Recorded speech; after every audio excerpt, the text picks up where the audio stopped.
Alhamdulillahi wahdah, wassalatu wassalamu ala rasulillah Sayyidina wa maulana Muhammad ibn Abdillah wa ala alihi wa ashabihi wa man tabi'a rushdah, amma ba'dah. Liridha'illah wa li syafa'ati rasulillah wa ila hadratin nabiyyil mustafa Muhammadin sallallahu alaihi wasallam wa ala alihi wa ashabihi wa azwajihi wa dhurriyyatihi wa ahli baitihi al-kiram wa jami'i ummatihi minal muslimina wal muslimat wal mu'minina wal mu'minat aynama kanu, khususan mu'allif hadzal kitab Asy-Syaikh Zakiyuddin Abdul Azim Al-Mundhiri wa ila man assasa Masjid Al-Hidayah. Syulillahi lahum al-Fatihah. أعوذ بالله من الشيطان الرجيم. بسم الله الرحمن الرحيم. الحمد لله رب العالمين الرحمن الرحيم مالك يوم الدين إياك نعبد وإياك نستعين اهدنا الصراط المستقيم صراط الذين أنعمت عليهم غير المغضوب عليهم ولا الضالين. Bismillahirrahmanirrahim. Melanjutkan ngaji kita dari kitab At-Targhib wa Tarhib, halaman 31, baris keempat. Halaman 31, baris keempat. Bismillahirrahmanirrahim. Wa qala sallallahu alaihi wasallam, dan bersabda Rasulullah sallallahu alaihi wasallam, man, siapapun, taroka, yang meninggalkan, salasa jum'in, 3 kali sholat Jumat. Ini tentu hadis ini ditujukan kepada laki-laki dewasa. Biar laki-laki kalau masih anak-anak ya tidak. Tahawunan, dengan sebab nyepele. Apa lagi? Nyepele bahasa Indonesianya apa? Gampangin, ngeremehin. Enggak ada uzur apa-apa dia tidak sholat Jumat. Tubi'a, maka distempel, dicap ala qalbihi, ke hati orang tersebut, tertutup hatinya, alias ada penyakit di hatinya. Orang laki-laki dewasa enggak ada uzur apa-apa, dia tidak sholat Jumat. Ini hadis lanjutannya masih hampir sama. Wa fi riwayatin, dan dalam satu riwayat, man tarokal jumu'ata, siapa yang meninggalkan sholat Jum'ah salasan, 3 kali, min ghairi uzrin, tanpa adanya uzur. Uzur itu misalnya sakit, kerjaan yang tidak bisa ditinggal, security itu kan nggak bisa ditinggal ya. Saya pernah ada tetangga, dia kerja di peleburan besi dilebur jadi kayak bubur di daerah Pulau Gadung atau di mana ya. Ya, dia cerita itu mesin itu nggak boleh mati, pokoknya harus nyala terus. Nah, dia kebetulan itu pas hari Jumat dapat shift pagi. Kalau shift pagi berarti kan ketemu hari Jumat. Lah kemudian puterannya kebetulan Jumat berikutnya ketemunya pagi lagi. Terus dia tanya, ini saya udah 2 kali gak sholat Jumat Pak Ustaz, 1 kali lagi masuk ancaman hadis ini ciranya gimana? Terus saya bilang, bisa di switch gak? Maksudnya switch itu tukeran dengan temennya yang kemarin udah Jumatan. Bisa sih, ya udah tuker aja. Tapi kalau seandainya gak bisa, wong ini karena uzur, supir bawa penumpang banyak, masa tiba-tiba berhenti. Ya kalau penumpangnya laki-laki semua ya, Lah kalau penumpangnya perempuan, ada yang non muslim, ya wis termasuk bagian dari uzur. Lah kalau nggak ada uzur apa-apa, hanya karena tahawunan tadi, males, Pak nggak Jumatan, males sama kayak Jumat yang lalu, cuman dengerin Ustaz khutbah, habis itu sholat 2 rakaat atau sama-sama sholat dari rumah, atau enggak kebetulan rumahnya situ atau rumahnya situ, dari rumah aja kedengeran khutbahnya, ngapain ke masjid, rebahannya di rumah. Oh raiso. Nah kalau kayak seperti ini, fahuwa munafikun, ini termasuk orang yang munafik. Ini yang suami anak laki-laki yang udah dewasa, diingetin jangan sampai meninggalkan sholat Jumat 3 kali berturut-turut tanpa ada mundur. Wa fi ukhra, dan dalam keterangan hadis yang lain, faqad bari'a minallah, Allah udah cuek sama orang yang begitu itu bodoh amat, dicuekin sama Allah. Ini azabnya orang yang tidak sholat Jumat 3 kali berturut-turut. Ini lebih enteng daripada yang dialami oleh umat Nabi Musa. Umat Nabi Musa itu ibadahnya hari Sabtu, mereka nyebutnya hari Sabat. Mereka wajib ibadah seharian full. Kalau umat Islam paling banter cuma sejam, berangkat setengah 12, setengah 1 udah pulang. Sebelum itu, setelah itu silahkan kerja lagi. Tapi umat terdahulu kalau pas hari ibadahnya mereka nggak boleh kerja, harus sehari full ada di tempat ibadah. Kayak saudara-saudara kita yang di Bali, ketika hari Nyepi, saya pas kebetulan pernah ketemu sekali, tahun berapa lupa saya, pokoknya sebelum Covid. Pas di sana kebetulan saya nyampe sana, besoknya itu hari Nyepi, jadi enggak kemana-mana, nyalain api juga enggak. Jadi masak mie itu pakai yang dicolok dulu, pakai teko ya kan, yang dicolok. Dulu kan ada yang rokok, mau ngerokok, wah menghormati mereka yang merayakan, yang katanya nggak boleh nyalain api seharian full. Kalau kita umat Islam cuma bentaran, cuma dari setengah 12 paling ya sampai setengah 1 udahan, cuma 1 jam. Sebelum itu silahkan kerja, habis itu kerja lagi. Lah umat Nabi Musa itu seharian full. Lah mereka ini ada yang nyolong-nyolong keluar dari tempat ibadahnya itu, karena mayoritas saat itu pekerjaannya nelayan, mancing. Begitu mancing karena nggak ada saingan, dapat banyak. Kemudian Sabtu depannya kalau ada orang yang mau berangkat Sabtuan, disamperin, mau kemana?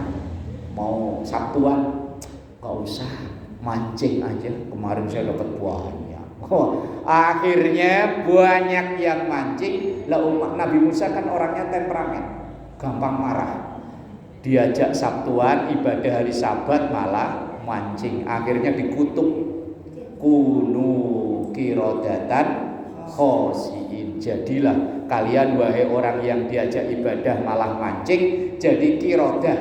Kirodah itu artinya monyet, khosiin yang hina. Lah kok seandainya syariat itu masih berlaku sampai sekarang, mungkin ibu di jalan itu sering ketemu ya.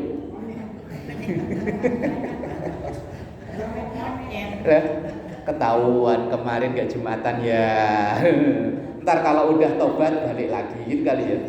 Untung syariat ini udah gak berlaku. Hanya saja kalau 3 kali Jumat tanpa ada alasan uzur apa-apa, kok dia tidak sholat Jumat, baru diancam akan menjadi orang munafik. Kalau dulu ancamannya langsung dikutuk, kunu kirodatan khosiin. Inilah nikmatnya jadi umat Nabi Muhammad.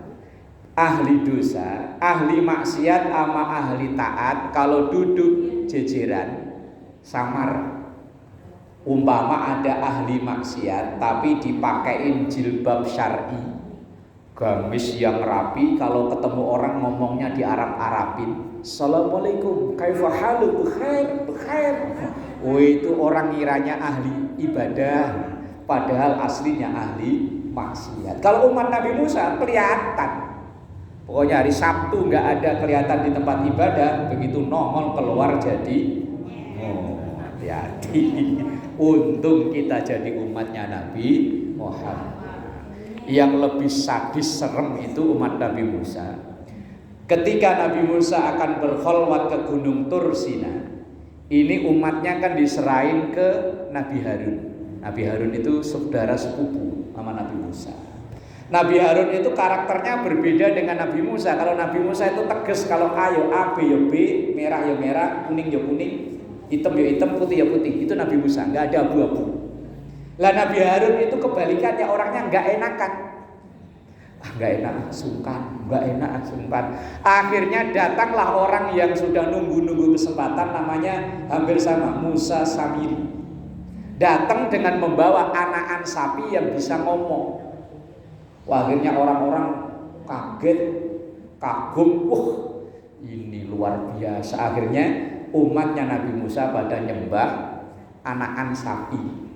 Ketika Musa pulang dari Gunung Tursina, ngelihat umatnya, santrinya, jamaahnya pada nyembah sapi, marah. Marahnya Nabi Musa, minta tobatnya nggak main-main, disuruh bunuh diri. Serem ya. Umat Nabi Musa, kita untung jadi umatnya Nabi Muhammad. Tapi yang berkah Nabi Musa, sholat yang dulu 50 jadi 5. Yang ngajarin nawar siapa? Nabi Musa. Ketika turun dari Mi'raj sampai ke langit keberapa gitu, ketemu Nabi Musa. Kalau bahasa kita kan obrolannya begini, Mat, dikasih apa Mat? Ini sholat 50. Halah Mat, umatmu kecil-kecil, gak bakalan kuat. Nawar aja nawar, balik lagi nawar 45, 40, 35, 30, terus akhirnya jadi 5. Makanya kalau ada ibu-ibu kok jago nawar, itu berarti dulu niru Nabi Musa.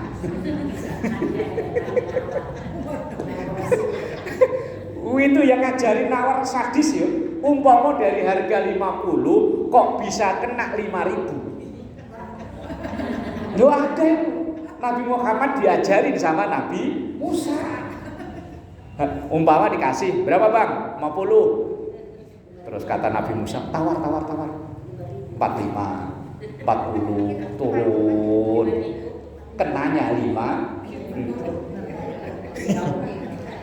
Tapi saya pernah, waktu Pasar Koja belum dibangun kayak begini nih, istri saya hamil yang pertama, mau beli daster.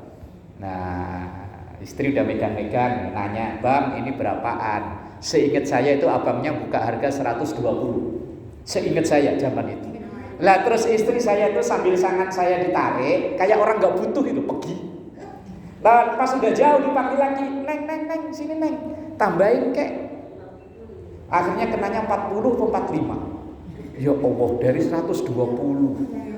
Kenanya itu kalau seandainya saya yang beli, dia buka harga 120, kan saya nawarnya 100.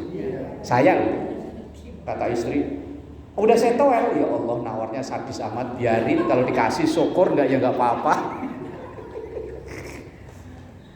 Ya Allah, memang ibu-ibu jago ya. Tapi ternyata kalah kuat sama Nabi Musa ya. Nabi Musa dari 50 sampai 5. Nabi Muhammad kan cuma nurut aja disuruh. Sebagai junior kan nurut sama senior kan. Udah tawar. Umatmu kalau 50 enggak kuat. Balik lagi. Berapa tadi nawar? 45. Enggak kuat, turunin lagi. Sampai jadi 5. 5 kok masih ditawar. Kebangetan. Masih nawar. Hayya 'alas shalah. Entar. Akhirnya usolli fardhu dhuhri wal asri wal maghribi wal isya'i. Ya Allah, udah 50 ditawar jadi 5, masih nawar lagi. Duhur 4 udah didiskon tinggal 2, jadi Jumatan kan tinggal 2 ya. Iya, masih nawar, maka diancam jadi orang munafik. Bismillahirrahmanirrahim. Wa an Jabir radhiyallahu anhu. Diriwayatkan dari Jabir, semoga Allah meridhai darinya. Khotobana, mengkhutbah ke kami Rasulullah sallallahu alaihi wasallam. Artinya Rasulullah menyampaikan khutbah kepada kami. Apa isi khutbahnya? Faqala, maka Rasulullah bersabda, ya ayuhan nas, wahai sekalian manusia, tubu, bertaubatlah, ilallahi, kepada Allah, qabla an tamutu, sebelum kalian mati. Mati apa meninggal? Di situ mati. Iya kan, inna sholati wa nusuki wa mahyaya, mati ya, bukan meninggal ya. Makanya bahasa sopan itu tergantung daerahnya. Dalam bahasa Arab yo mati itu biasa. Cuman kalau di kita warga Jakarta dan sekitarnya, mati itu kan bukan untuk manusia ya. Ayo, umpama ada yang meninggal disiarin di sini telah mati. Untuk keluarganya yang nggak terima kok. Itu yang nyarin siapa? Sombong amat, bapak saya udah haji 2 kali, masuk disiarin pakai bahasa mati. Segeralah taubat sebelum mati apa meninggal? Ya wis terserah lah ya. Artinya kita ini dosa itu kan entah sengaja, entah enggak, entah lewat mulut, entah lewat gerak badan, itu sering banget terjadi. Wong kadang-kadang ya lagi di majelis taklim begini aja ya timbul dosa baru ya. Lagi di sini, lagi duduk di sini. Padahal niatnya dari rumah, niatnya katanya ngaji, niatnya nyari pahala, tapi malah kadang timbulnya dosa baru. Umpama ada yang baru masuk, buka pintu krek. Kebetulan orang yang baru masuk itu belas nggak pernah ngaji. Ya dulu pernah, entah tahun berapa itu dulu pernah. Lah kemudian kan biasanya ada yang mengawali, ada yang mulai mungkin nggak ngomong, cuman Noel doang, langsung mulutnya agak manyun-manyun gini. Lah sebelahnya kan paham ya, maksudnya paham. Begitu Noel begini, maksudnya paham. Maksudnya tumben ngaji kan gitu ya. Lah sebelahnya karena di toel, mak-mak itu kan kayak daun kering, bakar dikit aja langsung nyala. Iya tumben ngaji, biasanya mah nggak pernah diajak ngaji aja susah. Dan 2 orang yang gosip ya. Sebelahnya kedengeran kan biasanya langsung nyambung. Biasanya asal ada berita terbaru atau ada obrolan baru, itu kalau kuping denger kok mulut gak nyambung, kayaknya yo ya nomor 3 ya langsung kebakar, langsung nyambung. Nah dia ngaji mah paling juga setahun 3 kali, pembukaan, maulid sama penutupan. Sebelahnya nambahin lagi, dia mengaji mau pamer, tuh lihat tuh gelang di tangannya banyak. Tuh. Itu padahal niatnya ngaji. Bisa jadi timbul dosa baru. Maka kafaratul majlis yang diajarkan oleh Rasul selesai ngaji, itu kan ada zikir yang dibaca, subhanakallahumma wa bihamdika asyhadu an la ilaha illa anta astaghfiruka. Ada kalimat istighfar di situ. Karena siapa tahu pas lagi ngaji begini nih timbul dosa baru. Kalau habis gosip yang dibaca apa? Habis ngaji ada disuruh istighfar. Majelis taklim nih selesai disuruh istighfar. Kalau majelis ghibah apa? Ayo majelis ghibah sore ini kita tutup dengan kafaratul majelis, subhanakallahumma wa bihamdika. Gawat. Lalu selesai sholat aja disuruhnya istighfar ya. Kalau menurut logika kita habis berbuat baik itulah yo alhamdulillah gitu ya. Sholat kan baik ya, alhamdulillah. Tapi kok nyatanya perintahnya bukan alhamdulillah tapi Astagfirullah, istighfar. Karena bisa jadi saat sholat timbul dosa baru. Loh kok bisa? Bisa.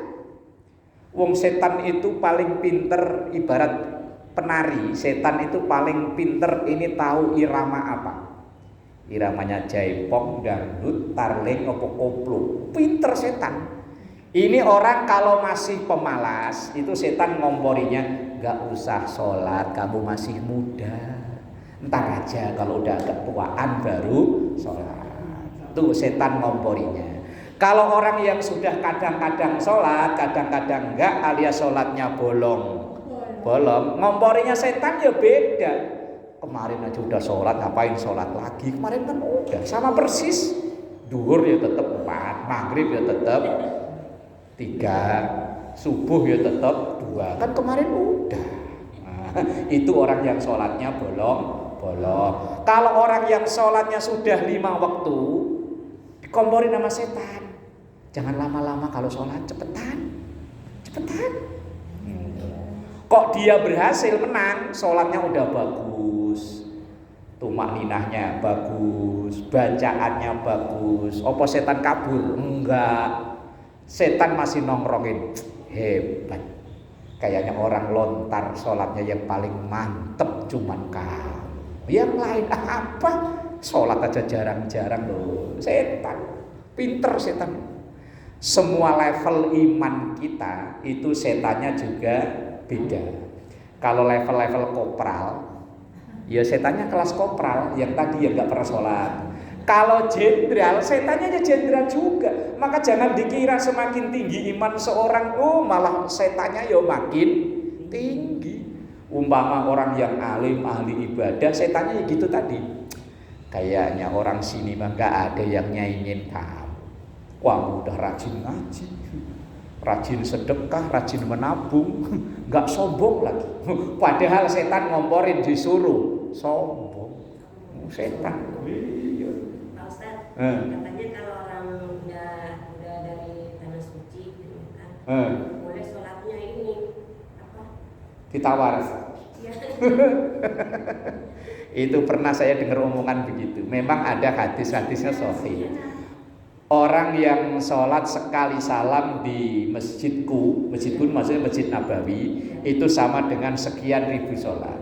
Orang yang sholat di Masjid Mekah, di depan Baitullah di Ka'bah, sama dengan sekian ribu sholat. Itu jangan dibayangin kita punya tabungan, kita punya rapelan, begitu nyampe rumah gak usah sholat. Lah kok inu. Itu ibarat kata begini loh Bu. Ada iklan. Biasanya kalau iklan itu ya menggiurkan ya. Segelas air minum menyegarkan pikiran Anda. Terus cuma minum aja gak makan-makan, apa ya seger? Kembung ya iya. Dulu ada iklan energen pengganti sarapan. Ada kan dulu ya? Pernah dulu kan ya? Tahu sekarang masih nongol di TV ya? Masih ya, energen sebagai pengganti sarapan. Wah, berarti kalau gitu nggak usah sarapan yuk, energen, mencret. Artinya begitu. Terus umpama kita dengar hadis orang yang membaca qul huwallahu ahad 3 kali sama dengan khatam Quran. Berarti kalau begitu ngapain capek-capek dari Al-Baqarah panjang-panjang, qul hu aja terus. Ya sama aja kayak tadi, nggak usah sarapan, minum aja energen terus.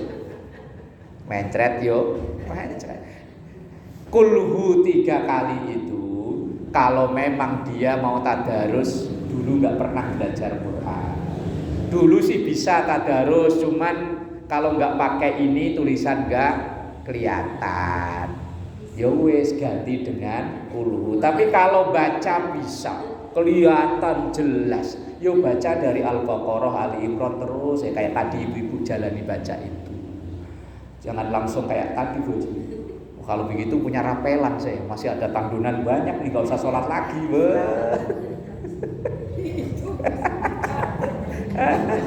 Kayak Bang Madid. Bang Madid itu kalau habis sedekah bawa buku. Ingat Bang Madid Bu? Oh, catat. Wah, udah punya saldo banyak nih, nggak usah sedekah lagi. Nah, iya kalau diterima, kalau enggak. Ya Allah, ini orang yang kadang karena kemalesannya dibenarkan dengan dalil yang dicari-cari. Tubu ilallahi qabla an tamutu. Segeralah tobat sebelum datangnya kematian. Wong mati itu enggak tahu kapan. Kalau diurut dari A, mungkin saya duluan. Wong nama saya depannya A. Lah iya, umpama ini tahun 2026 yang namanya A mati semua. Ntar 2027 yang depannya B mati semua. Yang namanya Z ya penting enak kalau udah nggak ada orang. Umpama di lontar ini yang namanya Z tinggal dia sendiri. Tengok kok masjid sepi, jalanan sepi, mau belanja yang punya warung depan namanya M Madura udah tutup. Lah wong mati rahasia. Saya punya temen ibunya yang sakit itu bapaknya stroke udah lama, yang nguruskan ibunya sampai ibunya itu ngajuin pensiun dini buat ngurus suami. Ternyata apa? Yang meninggal duluan malah yang ibunya. Ya wallahu a'lam. Nyatanya kok ya begitu. Terus ada teman lagi dulu ngajar di madrasah di Jalan Wahoni itu. Dia itu umurnya di bawah saya. Saya lahiran 79, dia itu lahiran 86 beberapa. Jauh di bawah saya.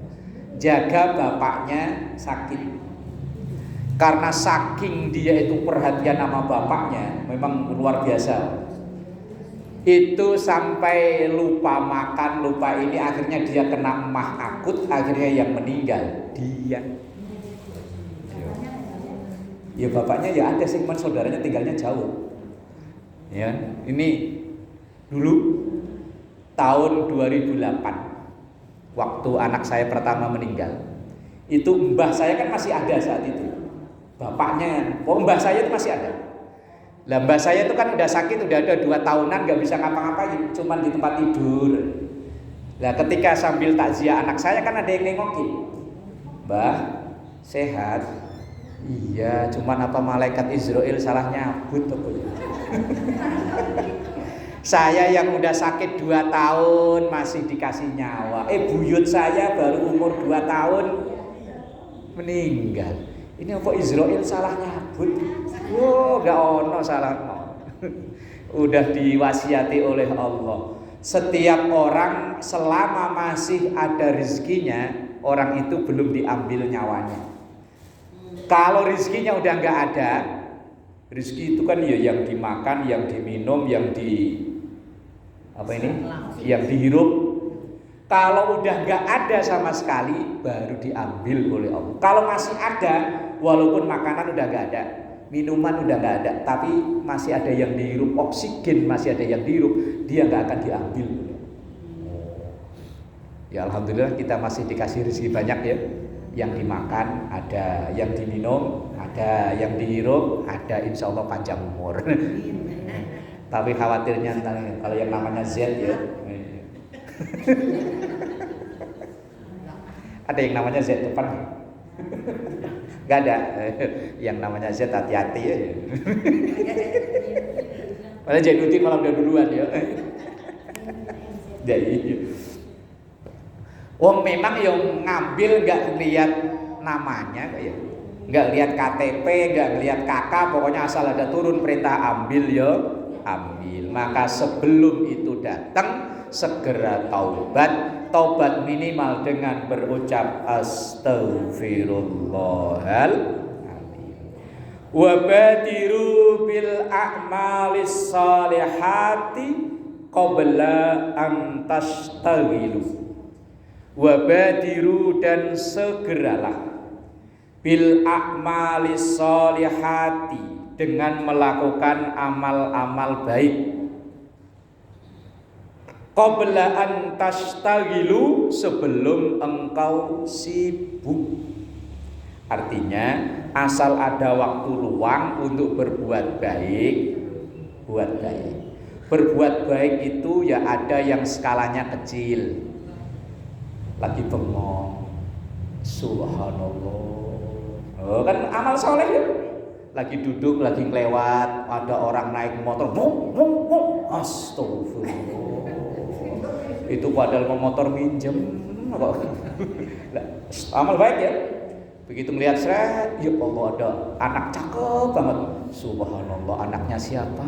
Cakep amat. Oh, di pinggir jalan bisa jadi labang pahala orang yang pinter amal soleh. Tapi kalau yang nggak pinter amal soleh, rumah pinggir jalan nabung dosa.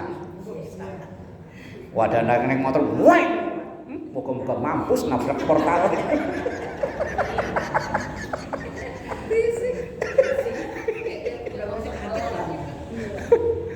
Saya dulu itu ada orang ngontrak gak jauh dari rumah saya punya motor Vespa. Asal dia lewat, saya nyetel TV saya tuh begini, digambar di TV itu. Itu kalau saya nggak bisa nahan-nahan kan pengennya nyumpahin. Udah Vespanya itu jalannya nggak kenceng, suaranya berisiknya naudzubillah. Asal dia lewat, anak saya dulu yang anak saya nyantri yang nomor 3. Wih, motor itu mau lewat, awas TV matiin. TV-nya gambarnya begini.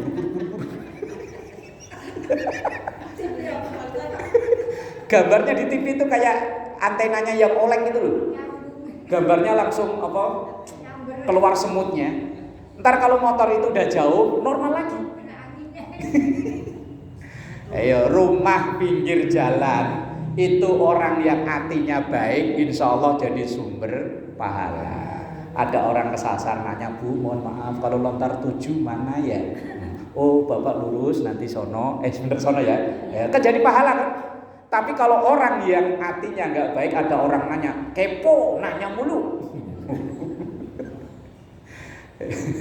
Lah amal soleh itu ya ada yang skalanya kecil. Umpama ibu pulang ngaji, kok ada kawat atau paku, ambil. Daripada nanti kena motor orang, kena kaki orang, kan dia amal soleh. Amal soleh bukan hanya orang sedekah dalam jumlah besar. Enggak. Kita ketemu orang wajahnya sumringah itu yo sedekah. Tabassamuka ala wajhi akhika sedekah. Ketemu orang nunjukin wajah yang sumringah. Sumringah bahasa kitanya apa ya? Berseri-seri. Bagian dari sedekah. Kalau sebaliknya ketemu orang kok wajahnya ngumpul kayak balon ditiup terus ujungnya diikat. Jadi sininya muanyung semuanya. Lah ya balon itu kalau ditiup terus ujungnya itu diikat itu kan ngumpul begini ya. Kalau wajah kok begitu tuh ketemu orang begitu aja. Awalnya kita dari rumah ketemu orang begitu kan ya orang wajahnya kok apa namanya mengerut aja, nggak ada cerah-cerahnya kayak gitu. Rasulullah itu kan marro'a wajha kayas'ad. Kalau di berjanji itu Rasulullah itu kalau orang lihat beliau itu langsung senang karena wajahnya itu senyum. Gambar di duit itu rata-rata gambarnya senyum. Yang di 10.000 loh, walaupun kayak begitu kalau diperhatiin senyum loh. Coba buka yang punya 10.000 loh, gambar duit 10.000. Coba perhatiin. Wah, apalagi yang 100.000. Wah, senyumnya luar biasa itu. 2 orang tuh yang backgroundnya merah pakai peci. Wah, itu senyumnya luar biasa. Pala-pala buyeng kalau ngeliatin itu langsung biar. Ayo pala buyeng ini pakai koyo. Kalau ngeliat itu kok bejejer, ada 20 biji gitu ya. Itu langsung biar. Lah iya, makanya senyum. Gambar di duit itu semuanya dipilih yang senyum. Apa ada gambar di duit orang yang manyun? Enggak ada. Ya biar bawa pedang tapi wajahnya senyum. Sekarang udah nggak keluar lagi, banyak yang protes. Banyak yang protes gara-gara Patimura bawa pedang ditaruh di duit. Umpama kotak amal itu jalannya dari sono, kok yang masuk duluan yang bawa pedang, itu orang yang pakai peci kalau mau masuk takut. Was. Makanya akhirnya yang masuk gambar pedang semua. Makanya duit itu udah nggak keluar lagi, nggak keluar kan? Enggak, banyak yang protes.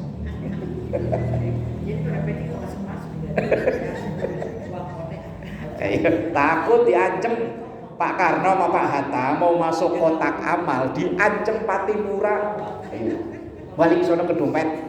Wah, akhirnya yang berani masuk kan Patimura semua. Makanya begitu ngitung kotak amal, makanya pengurus majelis taklim ngitung jamaahnya nggak perlu dihitung satu-satu, hitung kotak amal aja. 2000. Dulu, sekarang udah ditarik uang 2000. Nah, di sini perintahnya wabadiru bil a'malis sholihati qabla an tastaghilu. Segera berbuat baik sebelum sibuk artinya sebelum nggak bisa. Karena ada kalanya nanti kita udah nggak bisa lapa-lapa lagi. Pengen ngaji, kaki udah semurat ya. Iya. Semurat. Lah iya, mumpung masih bisa. Nanti ada kalanya kita udah nggak bisa. Iya, mumpung masih bisa jalan dari rumah ke masjid, jalan. Nanti kalau udah nggak bisa, cuma pengen doang. Ini kan perintahnya wabadiru bil a'malis sholihati qabla an tastaghilu. Wis, kalau ada kesempatan berbuat baik segera. Nanti saatnya ada kita nggak bisa. Mumpung lagi ada duit, kalau pengen sedekah. Nanti ada saatnya kita pengen sedekah tapi nggak punya. Kalau lagi punya, kalau nggak punya ya gimana lagi? Wis apa aja yang ada kesempatan kita jalani. Karena suatu saat ada saatnya kita udah nggak bisa lagi, ya kan? Mumpung masih bisa. Maka ini bahasanya hadis ini kalau boleh disingkat, gunakan aji mumpung mata masih lihat, mumpung kuping masih ntar kalau kuping udah nggak denger, biar sehari ngaji 16 kali cuman plongok. Itu tadi Ustadz ngomong apa?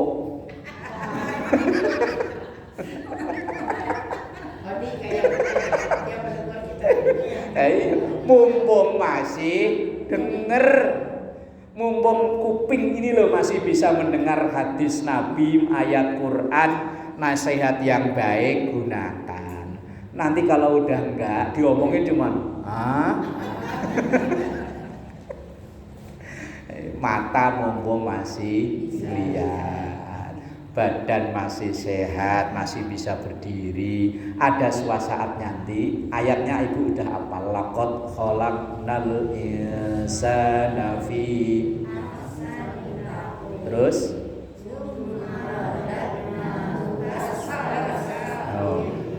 Allah itu menciptakan kita itu bentuknya wis paling gagah, paling cakep. Tapi nanti summa rodadnahu asfala safilin, akan dikembalikan nggak bisa ngapa-ngapain lagi. Illa kecuali alladzina amanu wa amilus. Ayo lanjutin, kalau keliru awas. Oh. Ayo keliru atawaso bil haq falahum ajrun ghairu. Orang walaupun sudah asfala safilin itu udah udzur, udah nggak bisa ngaji, mata udah nggak bisa ngeliat, kuping udah tadi itu, tapi amal soleh illal ladzina amanu wa amilus sholihat, kecuali amal soleh, falahum bagi mereka ajrun ghairu mamnun, pahala yang tidak berhenti. Walaupun udah nggak bisa ngaji lagi, tapi tetap pahala ngaji dapat. Kalau dulu waktu mudanya rajin ngaji. Mata udah nggak bisa ngeliat Quran, tapi wong dulu rajin baca Quran, tetap falahum ajrun ghairu mamnun. Pahalanya tetap ngalir. Dulu umpama 2 bulan sekali khatam. Lah sekarang karena mata udah nggak kuat, mulut untuk gerak baca udah berat, tetap pedoman ayatnya falahum ajrun ghairu mamnun. Falahum bagi mereka ajrun pahala ghairu mamnun yang nggak putus-putus alias terus ngalir. Gitu. Ayatnya apa udah lama ya? Wattini wazzaituni wa turi sinina wa hadzal laqad khalaqnal insana fi. Manusia itu diciptakan oleh Allah seger buger gagah, tapi nanti sumarodadnahu asfala safilin. Dulu kalau dia senyum banyak yang tertarik, nanti kalau udah safilin dia senyum orang malah gedek-gedek. Tapi walaupun udah nggak bisa ngapa-ngapain, udah uzur, maka falahum ajrun ghairu mamnun. Pahalanya itu tetap ngalir. Umpama mohon maaf, ya semoga semuanya sehat afiat ya. Umpama suatu saat nanti ibu udah hari Rebu udah nggak bisa datang ke sini. Karena mungkin tadi semurat ya, apa yang lainnya lah ya.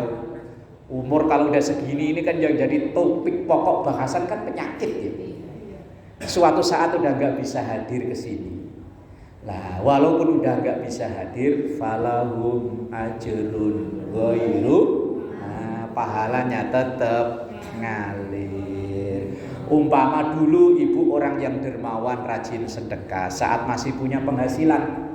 Lah suatu saat nanti umpama kita udah gak punya penghasilan, hanya ngarepin bantuan dari anak. Sementara anak sendiri umpama mohon maaf ekonominya ya hanya pas. Kita ya dikasih pas. Udah gak bisa umpama ada kotak lewat kita cuman ngeliatin aja, dulu saya bisa ngasih, sekarang udah gak bisa. Tapi karena dulu rajin ngasih, falahum ajrun. Itu yang jadi pegangan kita yang sudah ayatnya, walaupun mumpung, makanya mumpung dari sekarang kita masih bisa, istilah kata mah nabung. Orang kalau udah punya tabungan banyak, nyantai, tetap ngalir. Orang kalau punya usaha, walaupun dia rebahan di rumah, duit ada yang nganterin. Lah kalau nggak punya usaha, dulu waktu mudanya dapat ini habis, dapat ini habis, dapat ini habis, nggak ada tabungan sama sekali. Ya masa tuanya ya plongo. Nah ini kan saat ini kan masih pada seger buger, sehat afiat, maka wabadiru bil a'malis sholihati qabla an tashtagilu. Segera berbuat baik sebelum nanti datangnya uzur, nggak bisa ngapa-ngapain. Wasilul ladzi bainakum wa baina rabbikum wallahu a'lam bissawab. Al-Fatihah.